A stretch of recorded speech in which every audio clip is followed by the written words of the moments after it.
여러분 안녕하십니까, 강스타입니다. 제가 오늘 가볼 곳은요, 강동구 명일동에 있는 재개발 추진지역입니다. 야, 이곳이 대박인 게요, 없는 호재가 없습니다. 없는 호재가 없고 입지적으로도 탁월합니다. 고개를 끄덕이실 만한 그런 곳을 소개해 드리니까요, 오늘 영상 끝까지 봐주시기 바랍니다.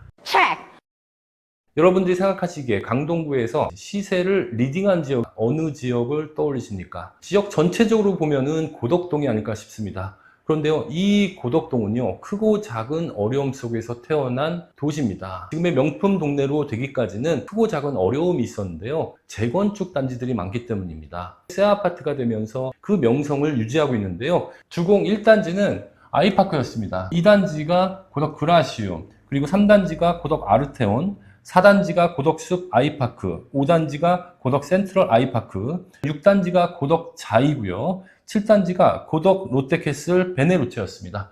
자, 8단지하고 9단지가 있는데요. 8단지는 여러분들이 생소하실지 모르겠습니다. 아, 여기가 8단지였어? 예, 바로 여기 있는 상록 아파트입니다. 공무원 아파트라고도 하는데요. 이 아파트가 8단지였습니다. 그럼 9단지는 어디 있을까요? 명일동에 있습니다. 이 명일동에 보시면요, 고덕주공 9단지가 있습니다. 이 단지가 명일동에 있기 때문에 명일주공 9단지라고도 불립니다. 이렇게 1단지부터 7단지까지 재건축을 통해서 명품 동네로 시세를 리딩하고 있는데요. 그렇다면 강동구에서 앞으로 시세를 리딩하는 차기 지역은 어딜까요? 바로 명일동입니다. 명일동은요, 과거에 부촌이었습니다. 그것을 증명하는 것이 고덕주공 1단지부터 7단지까지는 5층의 저층 아파트였습니다. 그리고 엘리베이터도 없었고요. 그런데요, 이쪽 지역은 다 15층으로 건립이 됐거든요. 엘리베이터도 있고요. 그래서 과거에는요, 이쪽 지역이 부촌이었습니다. 그런데 이 부촌의 명성을 되찾을 날이 그렇게 멀지는 않은 것 같습니다. 이쪽 지역이 재건축을 추진하기 때문인데요, 도로에서 이 서쪽에 스카이라인이 달라집니다.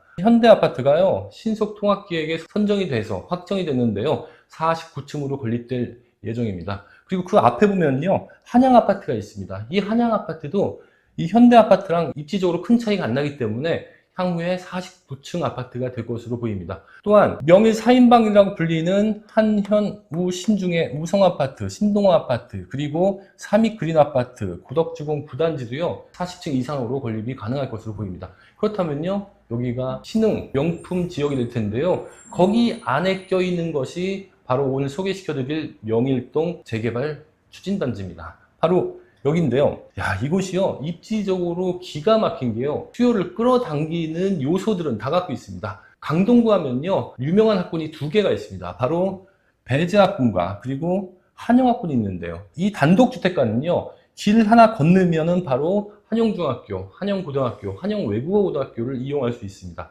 그리고 더 대박인 게요, 강동구는 사실 강남으로의 접근성이 좀 떨어졌지 않습니까? 근데 이것이요, 한 3, 4년 후면은 단번에 해소가 됩니다. 9호선이 개통될 예정인데요, 바로 이 재개발 추진지역 앞에 생깁니다. 자, 그렇다면요, 이게 가능합니다. 나는 지하철을 내리면 우리 집에 바로 간다가 가능합니다. 통로가 연결될 수 있다는 얘기인데요, 그만큼 초 역세권이 됩니다. 그리고 더 대박인 게요, 우리 아이들 초등학교 보낼 때 큰 길 건너지 않는 아파트로 가려고 노력하잖아요. 바로 초등학교도 붙어 있습니다. 자, 그래서요, 초품화 단지이기도 하고요, 명품 학군을 이용할 수 있는 곳이기도 하고요, 고덕역에는요, 명품 학원가가 있습니다. 바로 명일동 학원가인데요, 명일동 학원가에 학원이 무려 120개가 있습니다. 그리고 이게요, 점점점 늘어난 추세거든요. 여기에 명품 학원가도 도보로 이용이 가능하다라는 게 장점입니다. 결국은요, 명품 학교와 명품 학원을 이용할 수 있는 입지에, 거기에 강남 가는 9호선까지 갖출 건 다 갖췄습니다. 호재 중에서 가장 좋은 호재 뭐라고 합니까? 일자리가 들어가는 호재라고 하지 않습니까? 일자리가 있습니다. 여기 비즈밸리에 있습니다. 여기 비즈밸리 안에는요, 15,000명이 상주할 예정이고요, 여기 디어반에 보시면 이케아가 들어가 있고요, 그 다음에 이마트, 다이소, 스타벅스 등이 입점해 있고요, 무신사도 들어올 예정입니다. 자, 이 디어반은요, 워라벨 파크라고도 불리는데요, 이케아 가서 가구 사고, 이마트 가서 장 보고, CGV 가서 영화 보고, 여기에서 밥 먹고, 스타벅스에서 차 마시고, 나와서 바로 앞에 있는 JYP 신사옥 가서 연예인도 보고, 워라벨이 급상승한 게 보입니다. 비즈밸리가요, 지하철역으로 두 정거장입니다. 자, 무슨 말씀을 드리고 싶냐면요, 학군 수요만 버텨주는 것이 아니라 직주 근접을 원하는 이쪽에 있는 분들의 배후 지역의 역할도 한다라고 보시면 될 것 같습니다. 지하철만 개통이 된 게 아니라요, 여기 보시면 세종 포천 고속도로가 있고요, 양양 고속도로가 있고요, 서울 1순환 고속도로가 있고요, 올림픽대로 탈 수 있고요. 이런 도로들을 이용해서 외곽을 가기도 탁월합니다. 이 명일동 재개발 추진 지역이요, 지하철 개통이 된다면 재개발을 해야 된다는 압력이 강해질 것 같습니다. 이곳을요, 저와 임장을 가보도록 하겠습니다.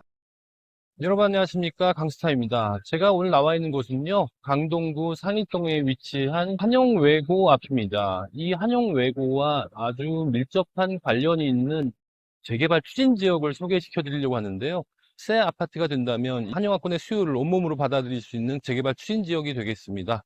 강동구에서 유명한 학군이라고 하면은 배재학군과 한영학군이 있는데요, 이 한영학군을 이용할 수 있다는 것은 그만큼 집값에 지대한 영향을 미칠 요소라고 생각합니다. 오늘 강동구 명일동 재개발 추진 지역을 저와 함께 가보시겠습니다. 재개발이 된다면 25억 원 충분히 찍을 곳, 대박입지 살펴보도록 할 텐데요, 한영외고 앞에서 출발해 보도록 하겠습니다. 학교 앞쪽과 길 건너편은요, 지하철 공사가 한참 진행 중인데요, 강남 가는 9호선 한영외고역이 2028년에 개통될 예정입니다. 자, 재개발해서 역을 끼고 있다, 이건요 하늘이 준 선물입니다. 용적률 인센티브가 1.2배나 1.3배를 받을 수가 있거든요. 그러면 사업성이 다른 지역에 비해서 높아지고요, 분담금도 내려갑니다. 명일동 재개발 추진지역은요, 그냥 초초초초 역세권입니다. 바로 앞에 붙어 있어요.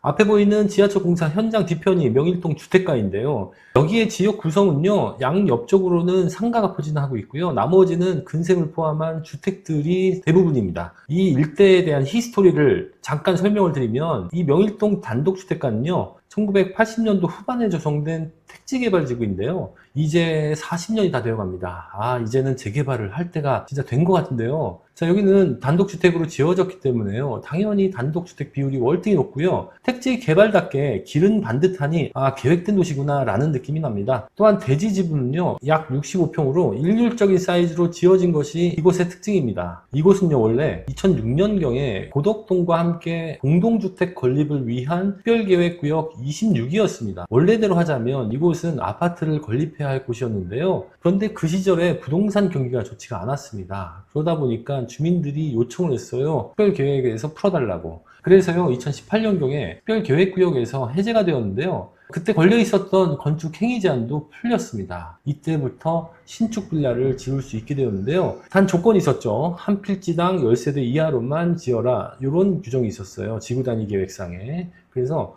이곳은요, 마포나 아니면 용산 이런 데처럼 재개발 이슈를 틈타서 원룸으로 막 쪼개기는 불가능합니다. 이곳의 빌라는요, 40년이 되었거나 아니면 기껏해야 5, 6년이 된 빌라라고 보시면 될 것 같습니다. 아무튼 이곳은요, 최근에까지 재개발을 추진했었는데요, 약 3년 전부터 여러 차례 주민 설명회를 가지면서 주민들과 소통을 해나갔었습니다. 그 당시에는요, 역세권이라면 유행처럼 역세권 재개발로 진행을 했었는데요, 이것 또한 역시 역세권 활성화 사업으로 추진했었습니다. 양옆에 상가를 제외한 1블럭과 2블럭을 나눠서 진행을 했었는데요, 상가를 빼고 2블럭으로 나눈 이유는 동의가 안 나오는 이유보다도 역세권 활성화 사업은 면적 제한이 있었기 때문인데요, 1블럭과 2블럭이 동의가 제법 나와서 동의율 50% 이상으로 구청에 접수를 했는데요, 구청에서는 양옆 상가 쪽도 포함시켜 줄 것을 요청했습니다. 그래서 상가 쪽도 동의서를 받았는데 웬걸 동의가 잘 나왔습니다. 그런데 사업을 진행을 계속 할 수도 있었는데 추진위가 사업 방식을 바꿔서 현재 재추진을 계획하고 있습니다. 자, 이렇게 한 이유는요, 면적 제한이 있었던 기존의 역세권 활성화 사업은요, 이 블록당 면적이 적습니다. 그러다 보니까 용적률을 400%, 500%를 받아도 최고 층수를 38층까지밖에 못 가져갔습니다. 그런데 만약 신통기획으로 전체 다를 구역으로 넣었다면 면적이 넓어지면서 옆에 현대아파트처럼 49층으로 높게 지을 수 있었는데요, 그렇다면 사업 방식을 바꿀 수밖에 없다라는 판단을 한 것 같습니다. 이렇게 해야 사업성을 높이고 분담금을 줄일 대안으로 생각한 거죠. 또 다른 이유는요, 삼성입니다. 삼성물산이 요즘 대세 아닌 대세인데요. 뭐 신문에 많이 납니다. 삼성물산을 뭐 시공사로 선정했다 이런 얘기요. 그런데요, 입지가 좋을수록 그 효과는 큽니다. 삼성 레미안의 이름표를 달면 일단 명품 취급을 받고요, 사람들의 관심을 끕니다. 그런데요, 이게 적은 규모의 재개발로는요, 삼성물산을 시공사로 선정하기가 어렵습니다. 또한 사업성이 안 나온다면요, 삼성물산이 쳐다도 안 봅니다. 그래서 삼성물산을 최종적으로 시공사로 선정하기 위해서 사업 방식을 바꾼 이유도 있습니다. 또 다른 이유로는요, 이 반대 동의가 몰려있는 블록이 있다면 재개발을 진행할 수가 없습니다. 그 블록은 버려야 되는데요, 만약에 이것을 전체 면적으로 푼다면 이 반대 동의가 희석이 되기 때문에 재개발을 같이 진행할 수 있다라는 판단을 한 것 같습니다. 또한요, 기존 동의율이 50%를 받았기 때문에 추가로 20%를 더 받는다면 70%가 되거든요. 그렇다면 서울시에서 후보지로 선정을 할 때 가점이 있습니다. 이 가점을 받는다면 후보지로 선정되기가 굉장히 유리해지는데요, 이것을 받아서 한 번에 후보지에 선정이 되겠다, 그래서 속도를 내겠다라는 의도로 풀이가 됩니다. 자, 그러면요, 20%의 동의를 추가로 어떻게 받을 것인가, 이게 관건일 텐데요. 자, 사실 입지가 좋고 단독주택과 상가가 많은 곳은요, 동의가 잘 안 나옵니다. 특히 안 나오는 게요, 이 면적동이에요. 면적동이 50%가 잘 안 나와요. 그리고요, 이분들이 반대라면요, 이 반대하는 그 비율이 20%가 넘는다, 그렇다면 구청에 신청조차도 할 수가 없어요. 아무리 소유자분들을 설득해도, 때려 죽어도 찬성 동의율이 안 올라간다면 방법은 빌라를 늘려서 동의율을 높이는 방법이 유일합니다. 제가 경험한 바에 의하면요, 단독과 빌라의 비율이 6대4 정도가 되어야 사업 속도가 빠르게 납니다. 요즘은 서울시에서 단계를 축소를 했습니다. 합쳐버렸어요. 그러다 보니까 동의만 나오면 속도를 내는 것은 일도 아니게 됐는데요, 이곳은요, 이 중요한 역할을 이 빌라가 해줘야 되는 그런 곳입니다. 그래서 빌라의 세대수가 늘어난다면 동의율은 높아지게 되겠고요, 넘기 힘든 면적 동의율도 채워질 겁니다. 반대 동의는 희석이 되어서요, 구청 접수가 가능해질 겁니다. 아직 여기는요, 노후도는 짱짱합니다. 노후도 걱정은 안 하셔도 될 것 같습니다. 또한 상가나 다가구 주택들을 갖고 계신 분들이요, 이제 40년이 다 되어가다 보니까 세입자를 받기가 점점점 더 어려워지고 있다는 것을 체감하고 계신 것 같습니다. 세입자를 받기가 너무 어려워요. 차라리 그러면 재개발하자, 이런 움직임도 있습니다. 강동구 주변에는요, 이미 올림픽 파크 포레온이 27억 5천을 찍었고요, 고덕 그라시움이 한 21억 갑니다. 주변 명일 4인방이 20억 클럽에 가입이 임박했거든요. 그리고 또 3년 뒤에는요, 대박호재가 있지 않습니까? 지하철이 개통이 됩니다. 주변 아파트들도 술렁술렁 할 것이고요, 이 입지는 분명히 25억은 충분히 갈 것이다 라는 인식이 강해져서 재개발을 하자라는 동의는 계속 늘어날 것으로 보입니다. 자, 동의만 나오면요, 재개발은 그냥 쭉쭉 속도 냅니다. 자, 앞으로 이곳의 추진 일정이 중요할 텐데요, 6월 대선 이후의 분위기를 파악해서 진행할 계획을 갖고 있습니다. 자, 이번 대선에서요, 모든 후보들의 공약은 재개발, 재건축, 용적률을 상향하겠다, 규제 철폐를 외치고 있습니다. 아무래도 역대급으로 서울의 공급이 부족한 사태를 해결하겠다라는 것을 유권자들한테 보여주기 위함일 텐데요, 사업 방식들도 변화가 있을 것입니다. 그래서 그것을 확인해서 유리한 쪽으로 정하겠다는 겁니다. 그 다음에는요, 10월경 주민설명회를 개최해서 어떤 사업으로 할지를 설명하고 그것을 확정하는 절차를 가질 것 같고요, 12월경에는 정비업체를 선정해서 청사진을 그리고요, 내년 3월경에는 연번 동의서를 받아서 약 한 3개월간 동의서를 받을 계획을 갖고 있습니다.